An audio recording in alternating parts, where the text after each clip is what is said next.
Hey, what's up? It's Deborah. Welcome. Does the mission of making more of a difference simply by being more of yourself excite you? Would you take that mission?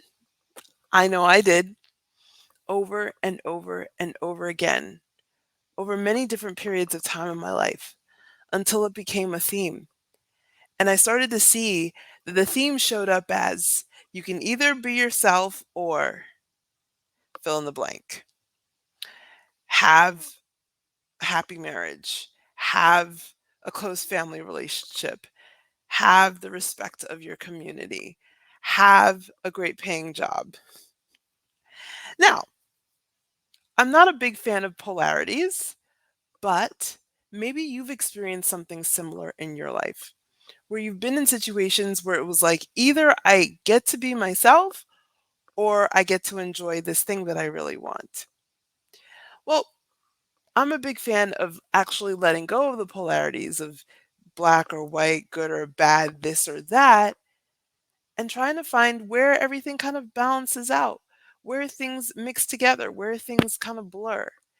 And so, a lot of what I'm about these days as a holistic leadership mentor is encouraging you to explore the what if, the possibilities. Why is this important now? If nothing, the great resignation has shown us that humanity is entering into a new era. We're no longer satisfied with what I call business as usual practices that have been going on since what, maybe the Industrial Revolution. We're no longer okay with feeling like slaves to our jobs, having to ask permission to take a day off or to go to the bathroom, it feels like. We're no longer okay with being ignored or our own emotional needs being ignored. We're starting to see a workplace that expectations for a workplace where there's high emotional intelligence, where people can be honest and transparent. Now, we're still a far way away from actually creating that, but we need leaders now who can help bridge us into the world that we're moving into, which I call global village.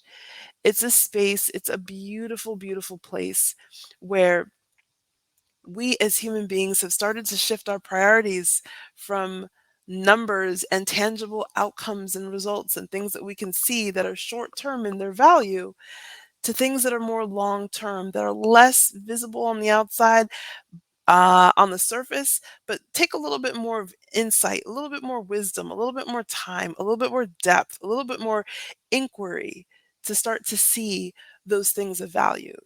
I often talk about this amazing study, palliative care study, where it was shown that one of the top regrets of the dying when they're on their deathbed. It's not how many numbers did I meet? How much did I crush the competition? It wasn't how many vacations I went on even. It wasn't, oh, how good I was. Do you know what people's number one regret is when they're at the end of their life? It was that they lack the courage to be themselves. It was that they lived a life for someone else instead of for themselves. They lacked the boldness to share their true authentic expression, how they really felt. It's that they didn't reach out and keep the connections and the friendships that were most important to them. Now, on one level, you might say, well, yeah, obviously that's very important. But honestly, do we live that way? Do the way we run our businesses and the way we interact in our families reflect that we recognize that that's really what's most important in life and being in the human experience? Oftentimes, I've been told and I've been taught to share numbers and tangible results and outcomes, and those things are all great, but they're fleeting. I'm interested in something that's more lasting, that takes a little bit more time and effort to cultivate. But just like anything that takes time and effort and attention to cultivate, something well worth possessing. That is the deepest level of safety and trust that you can have, not in anyone else. in yourself. So, what qualifies me to share this information? Have I exited 5 companies? Have I built businesses from the ground up? Did I go from rags to riches, sleeping out homeless in my car, to having a McMansion and 6 vehicles? No. None of those things apply to me. I'm very humble in every aspect that you can look in my life. There is nothing worth bragging about. But I will tell you one thing that I know personally. I want to share just a tiny little piece of my story with you right now. I know what it feels like to not belong. By the way, I'm not unique. Pretty much everyone knows what it feels like to not belong, but that has been a common theme in my life. It's one of the reasons I am here, I believe, is to really explore what it means to feel judged, to feel outside, to feel like we don't belong and that we're not understood. It took me a long time to overcome each of these challenges, feeling wanting others to understand me, wanting others to accept me, wanting to find a place where I belonged. And it took a lot of practice and a lot of struggle and many years and trial and error to figure out or to find a way where I could belong with myself, where I could be completely content in understanding myself. But you know what the gift is? Is that the more that I went inside to find that understanding, to find that safety, to find that trust, to find that belonging, that trustworthiness, the more that I did that, the more I was able to create that for other people. And so, as someone who has been in work environments and has been in home environments and has been in community environments where I have felt very outside, and I know that that was not the desire or intention of the leaders in those environments. I want to share with you from the perspective of someone who's lived through the other side of it, what it takes to create safety, what it takes to create a truly inclusive environment, whether it's in a community setting or it's at your company or maybe even in your family. What does it take to create a truly safe and trust building, peacemaking environment? I feel so passionately about this.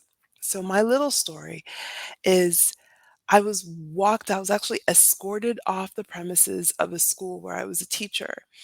And I realized very soon into the school year that I wasn't going to be able to do this job because literally I was getting sick and I was breaking down, and we hadn't even gotten through the first month yet. And I realized this was not going to be a good fit for me because I just poured too much of myself into my work. And if anyone knows anything about teaching jobs, they're quite demanding. There's so much involved. And I had a young child, I was a single parent. I just didn't have what it took in that moment to do it the way that the institution wanted me to do it. So I handed in my resignation, but I didn't want to just leave everything. I wanted to kind of finish everything up, tie up all the loose ends, make some connections. And so one day, probably a few days after I had actually handed in my resignation, I went back to school to turn over the books to the teacher who was taking over my classes to kind of wrap up some loose ends, finish up some paperwork. And I was happily doing that and chit chatting with the different teachers and the head of the school. And I forget the vice principal. They both came and they stood next to me like bouncers in the stance and said, "You're not supposed to be here." And in that moment, when they were escorting me down the hall like I was some sort of criminal, I thought back. It was like my whole career flashed before my face, even beyond my career, all my time as a minister, all my time in community service that I did, everything just kind of flashed across my mind when I was walking down this hallway. And I said, you know, can I speak with you two for a moment? And they were not expecting that. They were expecting me to do my walk of shame and just leave. And I asked myself, why would you do that to someone who's actually here trying to help? I'm not here to harm anybody. I'm here to try to help for the students that I'm leaving because I felt so bad about leaving them, but I knew that it was something I needed to do for my own well-being and my own sanity. How dare I, right? How dare I prioritize my own well-being? Um, they weren't they were very surprised by what I said. They didn't really give me a whole lot of constructive feedback. It was more like accusation, blame, judge, pew, pew. I'm used to it. I've had that my whole life. But what I took away from that day, from that incident of being escorted out of the school, was it is important because they didn't know they didn't know what they were throwing away. They did not know. Now, they didn't throw me away. I resigned, but they didn't really know what they were pushing out. Because when we bring our full soul, our full mind, our full body, our full heart to the work that we do, we will always make a deeper impact. No matter what, even if we're horrible at spelling or we're disorganized or we get a bunch of things wrong, doesn't matter. We will touch people, we will touch lives. So if you as a leader, like I, feel um, compelled to create inclusive and safe and trustworthy environments for the people that work with you or for you or around you, then you're going to want to listen up to this series that I'm sharing now. I'm going to be sharing my best insights and the things that I've learned through my lived experience because that's what I'm here to do. I'm here to trial and error things, make lots of mistakes that aren't mistakes, bump into a lot of things so I can share the wisdom with you, so I can share my lessons with you, and hopefully they help you, save you a lot of time, energy, and heartburn. But more importantly, I don't see many leaders creating truly inclusive environments. I don't see it very often. And so this is going to be my task over the next several days is to share this with you, to share with you what I have learned, but I would also love to learn from you. So I look forward to seeing your comments, your thoughts, your input, your insights, because that is how we grow. We co-create together a better situation for our children and for their children and for the people who are just now entering the workforce and the people who are coming out of this post pandemonium world that we're living in with a new set of eyes, a new set of perspectives. How can we harness that wisdom? How can we harness that diversity and really make use of it? Okay, I hope this is still on. Okay, so I am signing off now. Much love. I would love to see your thoughts in the comments about this topic.